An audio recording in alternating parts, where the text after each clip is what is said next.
मैं जगराम मौर्य, विधानसभा अध्यक्ष जन अधिकार पार्टी। जलालपुर में आज जो आपकी अध्यक्षता में जी ये रैली का आयोजन हुआ है, मैं देख रहा हूँ जैसा कि बैनर लगा हुआ है, जन अधिकार पार्टी के तत्वाधान में जन जागरण यात्रा का कार्यक्रम। जी, तो मैं जानना चाहूँगा इसका मुख्य उद्देश्य और आवश्यकता क्या पड़ी। आवश्यकता इसलिए पड़ी है कि अगर आज तक जितनी भी सरकारें बनी हैं, अगर ये सब काम किए होते तो जन अधिकार पार्टी की ज़रूरत ना पड़ती। जन अधिकार पार्टी का जो मुख्य मोटो है, जिसकी जितनी संख्या बारी उसकी उतनी हिस्सेदारी, उसी की लड़ाई लेकर के हम लोग दलित, पिछड़े, अल्पसंख्यक, किसान, मजदूर, छात्रवृत्ति के लिए छात्रों की लड़ाई लड़ रहे हैं।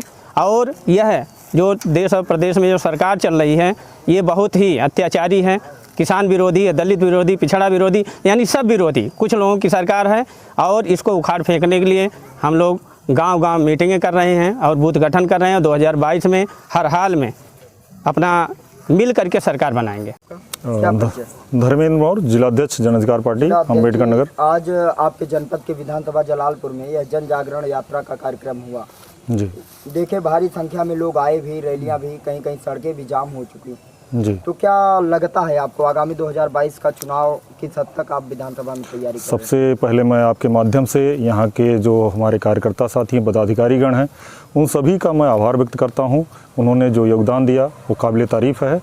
आज हम लोगों एक संदेश देने में कामयाब रहे कि हमारी एक पार्टी है जो दलितों, पिछड़ों के लिए आवाज़ उठाती है।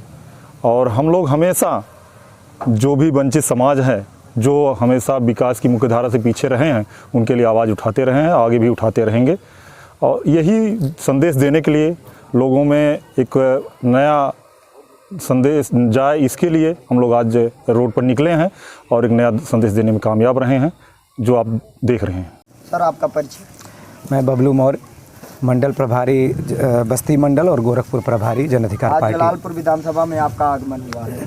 जिस प्रकार से हमने देखा कि जन जागरण यात्रा का कार्यक्रम रहा, काफ़ी भीड़ें भी रही, तो क्या लगता है आगामी 2022 के चुनाव को लेकर, विधानसभा के चुनाव को लेकर क्या तैयारी है जन अधिकार पार्टी? जन अधिकार पार्टी लगातार जो है गाँव में बैठ के कर रही है और प्रतिदिन उत्तर प्रदेश के अगर प्रत्येक ज़िले में बात कही जाए तो लगभग 1000 से ज़्यादा प्रतिदिन बैठ के ग्रामीण बैठ के जन अधिकार पार्टी कर रही है।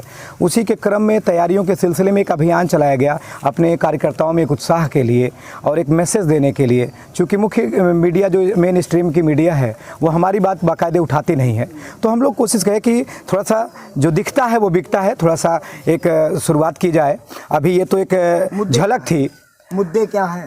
मुद्दे हमारी है कि एक समान शिक्षा नीति कि एक समान शिक्षा नीति लागू की जाए, शिक्षा सस्ती हो। और हमारी जो लड़ाई है कि स्नातकोत्तर तक हम लोग शिक्षा फ्री चाह रहे हैं, ताकि किसी भी समाज का हो, किसी भी जात धर्म का हो, हर बच्चे को स्नातकोत्तर तक फ्री शिक्षा मिले, ताकि शिक्षा के अभाव में उसके बच्चे को आगे बढ़ने से रोका न जा सके। दूसरा है ओबीसी की जातिगत जनगणना कराना, ताकि जो हमारी मांग है कि आरक्षण की कि आबादी के अनुपात में सभी वर्गों को हर क्षेत्र में हक हिस्सेदारी दी जाए, आरक्षण दिया जाए, उस लड़ाई को हम लोग मजबूत कर सकें। तीसरा ये है कि स्वास्थ्य सेवाओं के जो अभी कोरोना काल में आपने देखा कितनी मौतें हुई, ऑक्सीजन कितना महंगा हो गया, सरकार मानने के लिए तैयार नहीं कि ऑक्सीजन की कमी से मौतें हुई, लेकिन जो बदहाल व्यवस्था स्वास्थ्य की रही है उसको देखते हुए हम लोग ये जान रहे हैं कि हम लोग गरीब कमज़ोर समाजों से आते हैं, जिनके पास पैसे की कमी होती है, जो अच्छी स्वास्थ्य सुविधाएँ नहीं ले पाते, उनके लिए, गरीब कमज़ोर और किसान परिवारों के लिए हम लोग फ्री दवाई की भी व्यवस्था करना चाह रहे हैं, जो हमारी लड़ाई है। इसके अलावा जो न्यूनतम समर्थन मूल्य है किसानों को, उसका C+2 के आधार पे लागत का कम से कम 1.5 गुना से ज़्यादा वो उनको मूल्य मिले, और लिखित गारंटी कानून सरकार बनाए, ताकि किसानों का उनकी फसलों को औने पौने दाम पे खरीदा ना जा सके, उनका शोषण न हो। और अगर न्यूनतम समर्थन मूल्य से कम पर खरीदारी हो तो साहूकार और बनिया जो भी पूंजीपति है उसके खिलाफ सीधा FIR दर्ज हो। और जो तीनों कृषि कानून है उसको रद्द करने तक हमारी लड़ाई जारी रहेगी। अगर हमारी उत्तर प्रदेश में सरकार बनती है तो हम उसको कतई यूपी में लागू नहीं होने देंगे। इसके अलावा जो कृषि क्षेत्र को मनरेगा से जोड़ने के लिए हमारी लड़ाई है, 69,000 शिक्षक भर्ती में आरक्षण के साथ जो घोटाला होता आया है, आगे हम लोग ऐसा उपाय करने वाले हैं कि जितना भी अभी निर्धारित है आरक्षण, उसमें भी जो उसका पालन नहीं हो पा रहा है, उसको जो जिम्मेदार है भर्ती करने वाली संस्थाएं जो उसका पालन नहीं करती हैं, उन सब के ऊपर क्रिमिनल केस लागू होगा अगर वो लोग आरक्षण का सही से पालन नहीं करेंगे, उसको लागू नहीं करेंगे, उसके अनुसार भर्ती नहीं करेंगे। तो ये जो चीज़ें हैं, इसके अलावा जो महंगाई है सबसे बड़ा मुद्दा है। महंगाई ने पूरी कमर तोड़ दी है। मैं एक टेक्निकल पॉइंट आपको बताना चाहूँगा कि जो डायरेक्ट टैक्सेस हैं वो ज़्यादा लगा करके बड़े लोगों से, विश्व के बड़े जो देश हैं, विकसित राष्ट्र हैं, सब के जो अरबपति खरबपति लोग हैं, वो लोग मांग कर रहे हैं अपनी सरकारों से कि हम पर ज़्यादा टैक्स लगाया जाए, लेकिन किसानों और आम आदमी पर जो टैक्स का बोझ है वो कम किया जाए। क्योंकि अगर जिस तरीके से हालात चल रहे हैं डीजल पेट्रोल का, रसोई गैस का या विभिन्न चीज़ों का, खाद का, यूरिया का, उसका असर आम जनता पर सीधे पड़ रहा है। उसकी वजह से जब इनकम कम हो रही है तो उनके पास मांग कम हो रही है, और मांग कम होने की वजह से जो पूरा चक्रीय प्रक्रम है अर्थव्यवस्था का वो चल नहीं हो पा रहा, पूरी अर्थव्यवस्था बर्बाद हो रही है। और जो आय की असमानता है, संपत्ति का जो असमानता है, कुछ वर्ग में ज़्यादा कुछ वर्ग में कम हो गई है, उस पर भी हम लोग लगाम लगा सकें। इसलिए सरकार से भी हमारी मांग है, केंद्र सरकार से विशेष तौर पे, कि वो जो इनडायरेक्ट टैक्स है उसको वो अलग से लगाए, डायरेक्ट टैक्स को कम करते चला जाए, नहीं तो इस तरीके की समस्याएं रहेंगी। और डीजल पेट्रोल के दाम पर, रसोई गैस में जल्द से जल्द उसके दाम कम किए जाएं। अगर ये चीज़ें नहीं करेंगी तो आम जनता और त्राहिमाम करेगी। उसके खिलाफ भी जन अधिकार पार्टी लड़ाई लड़ रही है। क्या परिचय है आपका? मैं दिवाकर मौर्य, जिला संगठन मंत्री जन अधिकार पार्टी आजमगढ़ से हूँ। जी। आज जनपद अम्बेडकर नगर के जो जलालपुर विधानसभा में यह जन जागरण यात्रा निकली, इसमें हमने देखा कि 40% युवा रहे। जी, आप भी हैं? जी जी। तो क्या वजह रही कि जो युवाओं का इतना तगड़ा? सबसे पहले मैं आपको बताना चाहता हूँ, बेरोजगारी स्तर इतना गिर चुका है कि जन अधिकार पार्टी की सरकार बनते ही आदरणीय बाबू सिंह कुशवाहा जी कहते हैं कि सबसे पहले बेरोजगार बच्चों को रोजगार मुहैया कराया जाएगा। जिसकी जैसी क्वालिफिकेशन है, क्वालिफिकेशन के आधार पर हम युवाओं को रोजगार मुहैया कराया जाए सभी क्षेत्रों में, चाहे सरकारी संस्था हो, चाहे प्राइवेट संस्था हो, ठेकेदारी हो, सब जगह जन अधिकार पार्टी हम लोगों को भागीदारी के हिसाब से हिस्सेदारी देगी। तो सभी युवाओं को लग रहा है कि जन अधिकार पार्टी उनके अधिकार को दिला पाएगी? बिल्कुल लग रहा है। जन अधिकार पार्टी माननीय बाबू सिंह कुशवाहा के ऊपर हम युवाओं का भरोसा है।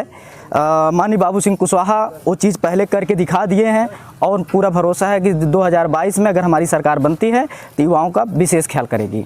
आप गांव में जाते हैं जी, तो क्या लगता है युवा तेजी से जुड़ रहे हैं? बहुत आगामी तेजी। 2022 के चुनाव में जी, युवा क्या करेंगे? देखिए, तो लैपटॉप का फॉर्म भी भरा जा रहा है। हाँ, केवल वो फॉर्म तक ही सीमित रह जाएगा, वो लैपटॉप मिलेगा नहीं। इनका मैनिफेस्टो में 2017 में था कि हम युवाओं को लैपटॉप देंगे, एंड्रॉयड मोबाइल देंगे, 1 GB डाटा देंगे, लेकिन ऐसा कुछ हुआ? कुछ भी नहीं हुआ। उन्होंने कहा कि 2 करोड़ लोगों को प्रत्येक ईयर रोजगार देंगे, मिला? ऐसा नहीं हुआ। केवल इनका वादा कागज़ तक रहता है, मुंह तक रहता है और युवाओं तक उतरता नहीं है। तो आप लोगों ने ठान लिया है? हाँ, हम लोगों ने ठान लिया कि 2022 में जन अधिकार पार्टी की सरकार बनाकर सभी क्षेत्रों में हम लोग हिस्सेदारी लेंगे। क्या परिचय है आपका? विनय मौर्य, मंडल सचिव, अयोध्या मंडल, जन अधिकार पार्टी। अयोध्या मंडल के सचिव हैं। आपके मंडल में जनपद अम्बेडकर नगर में जो आज जन जागरण यात्रा निकली है, भीड़ भी काफ़ी रही, नारेबाजी भी हुई जी। तो क्या उद्देश्य रहा? क्या लगता है आपको जन अधिकार पार्टी अच्छा आगामी विधानसभा चुनाव में कहाँ तक आएगी? सबसे पहले तो मैं आपको धन्यवाद करना चाहता हूं जो आपने मीडिया के माध्यम से हम लोगों के जो है आवाज़ को बुलंद करना चाह रहे हैं। उद्देश्य हमारा ये रहा, हम जो बूथ स्तर तक जा रहे हैं गांव-गांव में, उससे जो हमारा समीकरण तैयार हुआ है उसके हम लोग जो है ज़मीनी स्तर पे जो है उसका प्रदर्शन आज किया गया है। और प्रदर्शन में जो यहाँ के जनता ने जो जन सैलाब दिखाया है, इससे हमें ये एहसास है कि आगामी जो विधानसभा 2022 का चुनाव है उसमें जो है इस जलालपुर विधानसभा से हमारा विधायक हो, ताकि जो हमारी नीतियां हैं, जो माननीय बाबू सिंह कुशवाहा जी बार बार कहते हैं, जिसकी जितनी संख्या भारी उसकी उतनी हिस्सेदारी, जो उस फार्मूले पे सटीक बैठता है उसको पूरी तरह से इस जो है प्रदेश में लागू किया जाए, ताकि यहाँ की जनता जो है खुशहाल हो। यहाँ जनपद के जो है जिला सचिव से अभी मेरी बात हुई, तेज प्रताप निषाद जी से, अन्य लोग रहे, गौड़ जी रहे, चौहान जी रहे, तो यहाँ क्या हर समाज को हिस्सा मिल पाएगा? बिल्कुल बिल्कुल, हर समाज को हिस्सा मिल पाएगा, क्योंकि बाबूजी का जो उद्देश्य है वो बार बार कहते हैं, जो इस देश या प्रदेश में जितने भी जो चपरासी से लेके जज तक की जितनी भी कुर्सी है, सबको जो है हर क्षेत्रों में बराबर भागीदारी सबका हो। और इस नारा जो है उनका उस पर हाई है, जिसकी जितनी संख्या भारी उसकी उतनी हिस्सेदारी। समझौते की बात हुई कि नहीं है? समझौता तो अभी ऐसा कुछ नहीं है, लेकिन भागीदारी संकल्प मोर्चा जो हमारा बना था